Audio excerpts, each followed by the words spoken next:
আসসালামু আলাইকুম। এই সুন্দর এই পৃথিবীতে কিছু কিছু সময় কখনো ভাই বোনদেরকে অবহেলা করবেন না।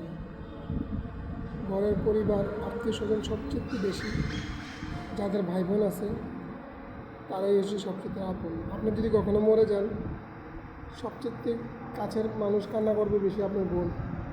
কেন? আপনার ছোটো থেকে বড় বন্ধুত্ব, বোনই সবসময় বেশি ভালোবাসে ভাইকে, আবার ভাইও বোনকে বেশি ভালোবাসে। আসলে কথাটা কেন বলতেছি, সবচেয়ে আমি দেখলাম চিন্তা করে আজকে মসজিদে আছি, ভিডিওটা মসজিদেই করতেছি। ছোটো থেকে সবসময় বড় হয় একসাথে ভাই বোন, সে বোন বিয়ের পরে স্বামীর বাড়িতে চলে যায়, কিন্তু ভাই যখন মারা যায় ঠিক তখনই বোনই বেশি কান্না করে।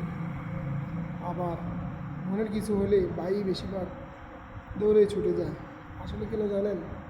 বিষয়টা হলো, আমি এই কারণে বলতেছি, ভাই বোন সম্পর্ক কখনো নষ্ট করবেন না। হয়তো বোন আজকে বলে গেছে, কালকে ভাইয়ের খবর ঠিকই নেবে।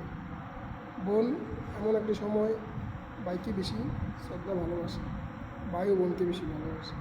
আপনাদেরকে ভিডিওটা এই কারণে বানালাম, ভাই বোনের সম্পর্ক সবসময় ঠিক রাখবেন। ভাই বোনের সম্পর্ক ঠিক থাকলে আসলে ভালোবাসা সব কিছু, পরিবার সবই ঠিক থাকে। আসলে বোনকে নিয়ে এই কারণে বানালাম, যারা বোনকে বেশি ভালোবাসেন আর বোন যারা ভাইকে বেশি ভালোবাসেন, সবসময় সম্পর্ক ঠিক রাখার চেষ্টা করবেন। পৃথিবীতে কেউ কারো আপন না। আসলে মা বাবা ভাই বোন ওনারাই হচ্ছে সবচেয়ে বেশি আপন। বিশেষ করে ভাই বোনের মনে কষ্ট দেয় না, বোন ভাইয়ের মনে কষ্ট দেয় না, সেটাই হলো বাস্তব। অবশ্যই ভিডিওটা শেয়ার করেন, কপি করেন, যেটাই করেন দরকার নাই, কিন্তু ভালো লাগলে একটি কমেন্ট করে যাবেন। ভালোবাসা রইল।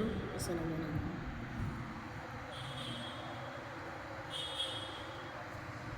ভিডিওটা মসজিদে বসে বানালাম। আসলে বোনের কথা অনেক মিস করি তো। পৃথিবীতে আপন বলতে কেউ নেই, শুধু মা আছে, বোন আছে, ভাই আছে, আর কেউই নেই। আমি আছি, আমরা তিনজন আছি। পুরো একটা ফ্যামিলি থেকে সবাই চলে গেছে। বাঁচতে খুব কষ্ট, বেঁচে থাকাটাই অনেক কষ্ট। অনেক কষ্ট। হঠাৎ মসজিদে বসে কষ্টের কথা মনে পড়ে গেল।